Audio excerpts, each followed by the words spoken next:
Olá, caros estudantes. Estamos iniciando a aula número 2 de desenho técnico e nós vamos tratar agora sobre o desenho geométrico.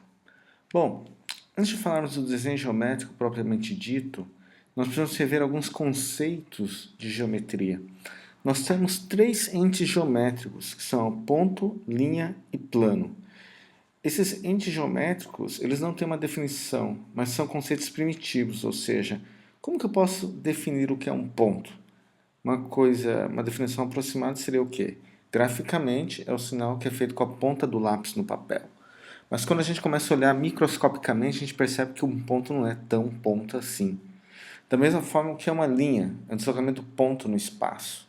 Em algum momento eu posso traçar uma linha aqui, mas dependendo da qualidade do meu lápis ou da minha caneta, eu posso ter alguns pontos separando, ou seja, aí é a parte complicada. Por isso que não é uma definição, mas é um conceito. Então é uma forma da gente tentar entender o que ele significa. E por último, o plano, que é o chão, por exemplo, que pisamos na superfície de um lago, tampo de uma mesa. É uma coisa intuitiva. Eu não tenho como definir claramente que é um plano, mas a gente tem como ter uma ideia. É um conceito que nós precisamos imaginar e entender. Bom, o que são retas então? A reta pode ser representada por uma letra minúscula, geralmente em geometria. E é também um conceito primitivo sem definição. Mas a gente pode dizer que a reta é o resultado do deslocamento de um ponto no espaço sem variar a sua direção. Imagina aqui uma direção horizontal. Eu não estou mudando para vertical ou para inclinada. Permaneço sempre na horizontal. E essa reta C na vertical e a reta B na diagonal.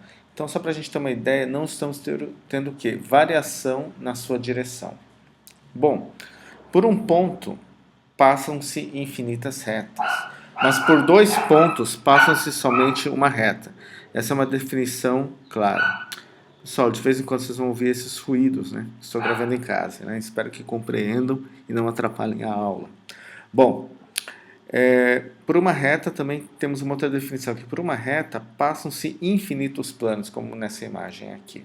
O que seria uma semirreta agora? A semirreta tem como origem um ponto definido, nesse caso o ponto A. E o tamanho dele é infinito. Ele passa pelo ponto B, tem uma origem no ponto A, passa pelo ponto B e continua. Agora, um segmento de reta, ela tem início e fim, inicia no ponto A e finaliza no ponto B. Compreenderam? Semirreta, tamanho infinito. Segmento de reta, tamanho bem definido. Segmentos colineares, né, são segmentos que pertencem à mesma reta, uma reta suporte.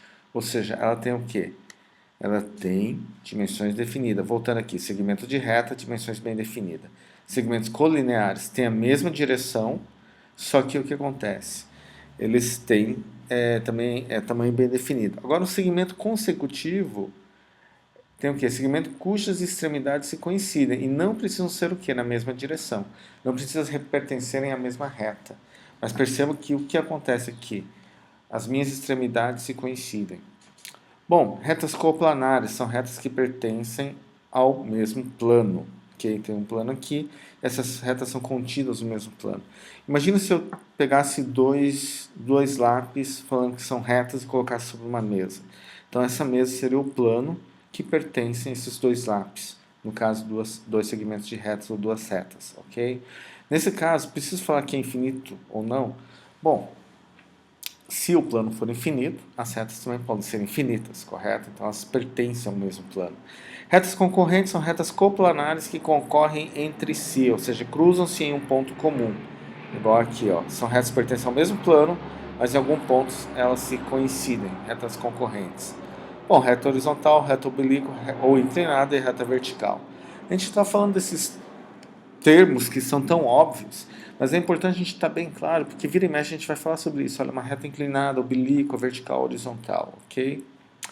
Bom, posições relativas entre retas. As retas podem ser perpendiculares entre si, formando um ângulo de 90 graus, ou um ângulo reto, né?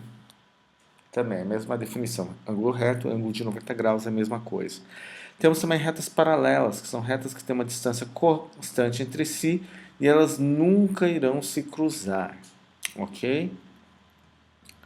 Posições relativas, voltando aqui, retas oblíquas, são retas que cruzam e formam um ângulo diferente de 90 graus entre si. Parecido com as retas perpendiculares, a diferença é o quê? Não é 90 graus. E não cai nas retas paralelas porque elas se cruzam em um ponto. Bom, conforme observado nos slides anteriores, nós aprendemos como traçar retas perpendiculares com par de esquadro, correto? E agora, você sabia que também é possível fazer isso com o uso de compasso? Como a gente faz isso? Bom, aqui estou passando só um exemplo, né? Imagina que eu tenho essa reta R inicial e quero traçar essa outra reta. O que eu faço? Defino inicialmente um ponto A, que vai ser um ponto onde vai ocorrer o cruzamento entre as retas. Com a ponta seca do compasso no ponto A, que é aquela ponta que não tem grafite, eu arbitro qualquer distância aqui para traçar um ponto 1. Qual que é essa distância? Não importa, qualquer distância. Poderia ser mais para cá ou mais para cá, não tem problema.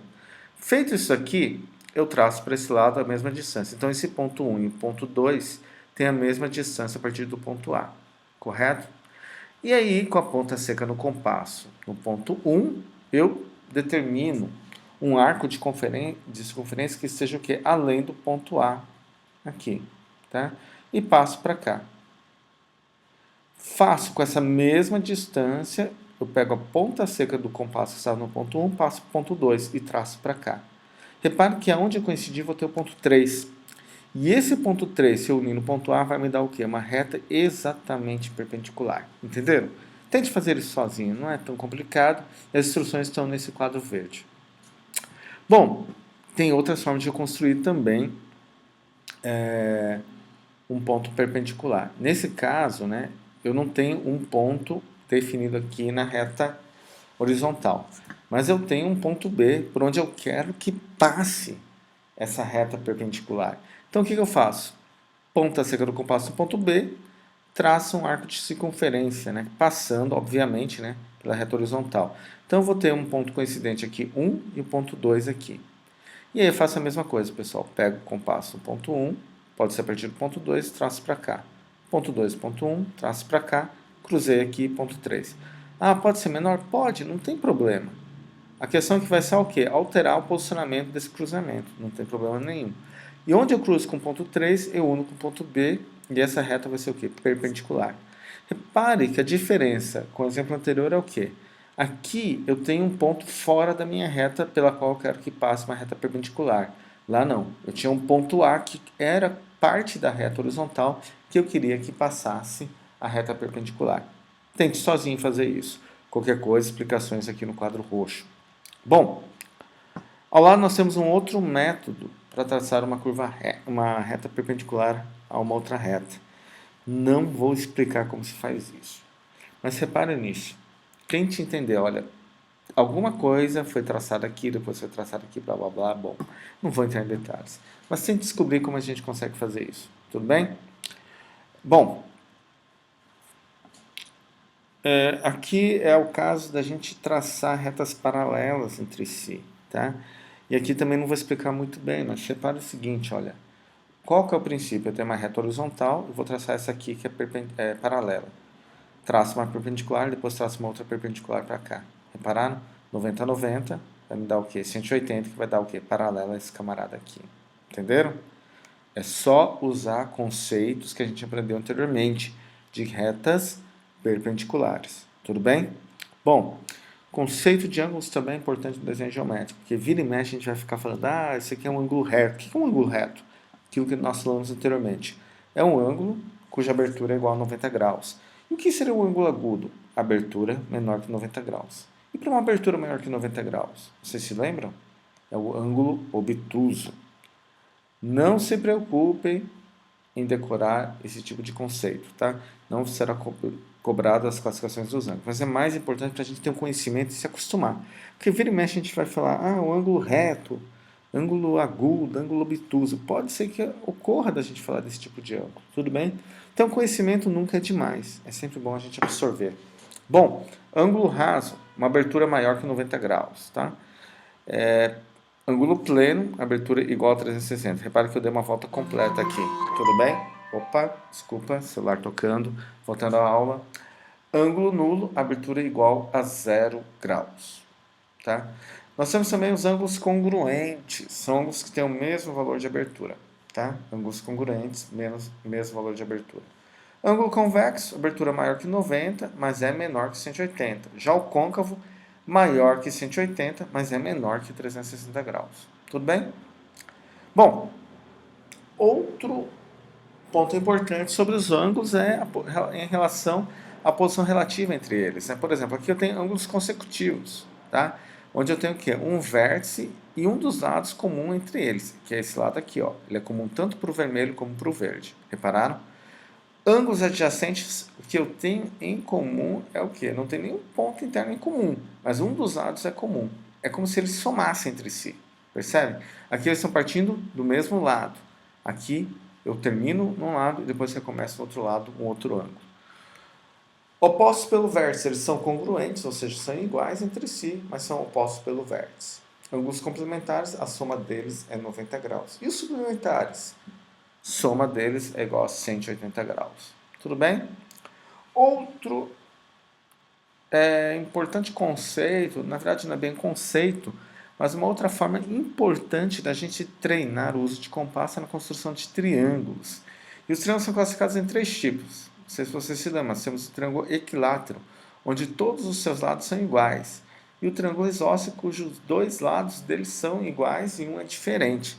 Aqui fica claro, né, que o lado AB é diferente do AC e do CB, sendo que esses 2 últimos são o quê? Iguais entre si.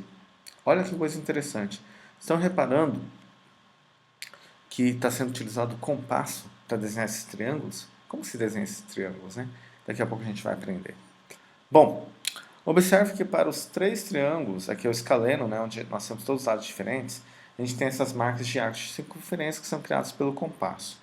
Logo, como a gente desenha, então, por exemplo, um triângulo equilátero, cujos lados são iguais entre si, usando apenas o compasso? Bom, primeira coisa, né?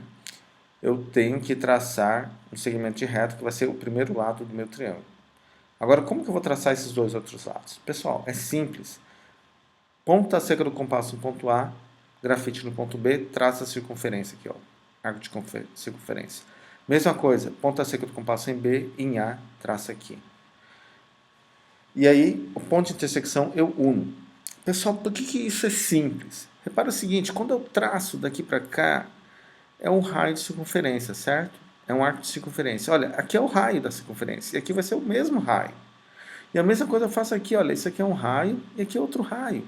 Então, o que isso quer dizer? Todos os raios são iguais, logo, todos os lados vão ser iguais. Então, eu tenho o quê? Um triângulo equilátero cujos lados são iguais entre si.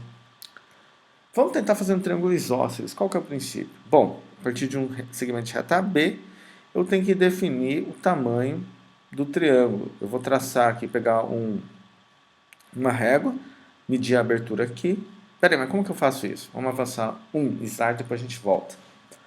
Desse jeito aqui, pessoal. Ó, grafite no 0 ou ponta seca no 0. E aqui eu defino a distância. Aqui eu defini o quê? Uma abertura de um compasso para uma medida de 2 centímetros. Qualquer dúvida, ó, só entrar nesse site aqui, ok?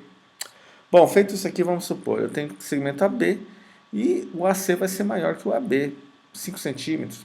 Peguei ali, tracei um arco de circunferência. No ponto B, ponta seca, grafite aqui. Pronto, a intersecção vai me definir o quê? A distância que eu defini anteriormente com a régua. Por exemplo, se foi 5 centímetros, aqui vai ter 5 centímetros. Mesma coisa aqui. Como que eu sei disso? Ó, centro da circunferência e aqui circunferência. Isso é o raio que eu defini aonde? Usando a régua. Tudo bem? Bom, para o escaleno, mesma coisa que o isósceles, só qual que é a diferença? Todos os lados são diferentes, então eu vou ter que passar a usar a régua, né, para cada lado aqui diferente. Tudo bem? Tranquilo? Bom, pessoal, só para a gente fechar, isso aí também não cai na prova, mas para a gente lembrar, olha, diâmetro de uma circunferência, raio, que é metade do diâmetro, a corda, que é definida pelo quê? Pelo comprimento, né, entre um ponto e outro dentro da circunferência. A secante é aquela que atravessa a circunferência, tá? E a flecha é o que? A distância da corda até a circunferência, formando um ângulo de 90 graus entre a corda, tá? E o arco é essa distância aqui, o comprimento. Tudo bem? Tangente é uma reta que passa o quê? Formando 90 graus com a circunferência aqui, ó. Tá vendo? 90 graus aqui, o ponto tangente da circunferência. Bom, pessoal, chegamos ao fim da aula 2. Repararam que Nessa aula, certamente você terá uma atividade presencial importante, que é a prática do uso do compasso e da régua, dos esquadros e por aí vai. Então, pessoal, próxima aula presencial, no encontro presencial, não se esqueçam, levem, sem falta, compasso, esquadro, borracha, folha A4, lápis, caneta, todo o material de desenho recomendado que está na página, ok? Bons estudos e até a próxima aula.